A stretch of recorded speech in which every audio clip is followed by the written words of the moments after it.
Kata Imam Al-Khatib Al-Baghdadi, beliau mengatakan kadang sesetengah pelajar hadis di zaman beliau pada abad ke-5 atau ke-6 Hijrah, ramai pelajar hadis di zaman beliau yang banyak menghimpun hadis tapi kurang memahami kandungan makna di dalam hadis.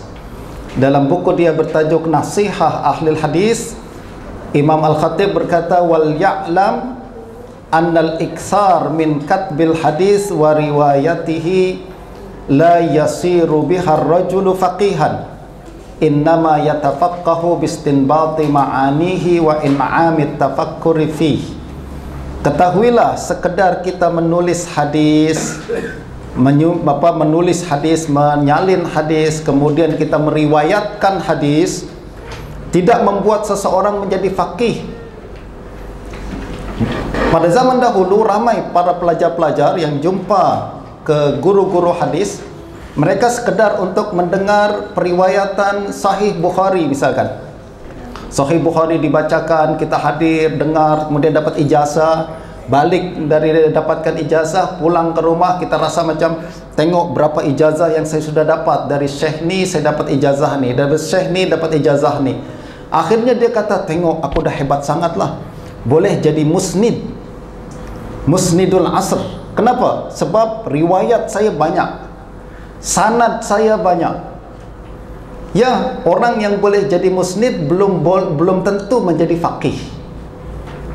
Jadi macam kita jugalah tuan-tuan kan, orang belajar pergi ke luar negara atau di dalam negara nak dapat ijazah atau master atau PhD dalam bidang tafsir, belum tentu dia faham tafsir. Ramai orang punya ijazah tapi tidak menguasai ilmu dengan baik. Betul tak? Itu sebabnya ilmu kita jangan sekedar nak kejar ijazah. Ilmu kita kena untuk kejar ilmu. Betul tak? Ramai orang punya ijazah tapi tak punya ilmu. Mana lebih penting? Punya ijazah tak punya ilmu, ataupun kita punya ilmu tak ada ijazah? Mana lagi penting? Yang lebih penting adalah kita punya ilmu, punya ijazah. Betul tak? Punya ilmu juga, ijazah juga kan. Dia punya PhD tapi memang pakar dalam bidang tersebut, tu yang kita nak. Jadi ada pengiktirafan dua perkara sekaligus.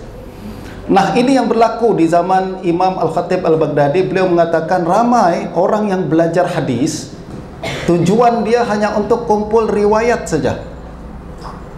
Dia nak berbangga ke orang lain, saya jumpa syekh ni. Kalau zaman sekarang kita tak cakap saya jumpa syekh ni. Zaman sekarang orang setiap jumpa ulama dia selfie, betul tak?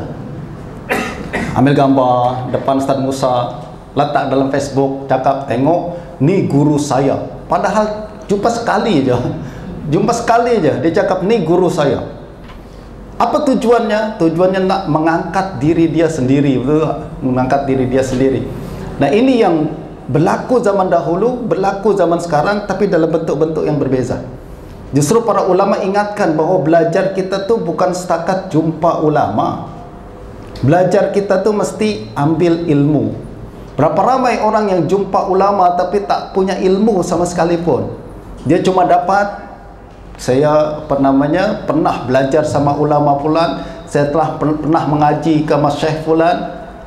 Kita cuma bangga-banggaan saja tapi tak ada konten atau tak ada isi kandungan sama sekali. Nah, ini yang selalu diingatkan oleh para ulama kita. Imam Khatib mengatakan banyak tulis hadis, banyak meriwayatkan hadis, punya ijazah yang banyak, la yasiru bihar rajulu faqihan, tidak membuat seseorang menjadi faqih. Innama yatafaqqahu bistinbati ma'ani. Orang menjadi faqih dengan cara dia fahami makna hadis, keluarkan hukum daripada hadis, tu yang menjadi faqih. Faqih itu apa tuan-tuan? Faqih itu adalah betul-betul pakar dalam ilmu agama, faham apa kandungan Quran, apa kandungan hadis dengan sebaik-baiknya. Nah, yang membuat seseorang menjadi faqih adalah bistinbati ma'ani wa in'amit tafakkuri fi. Sering kita melatih diri untuk memahami hadis dengan baik, kemudian kita gunakan pikiran kita untuk memahami kandungan hadis dengan sebaik-baik.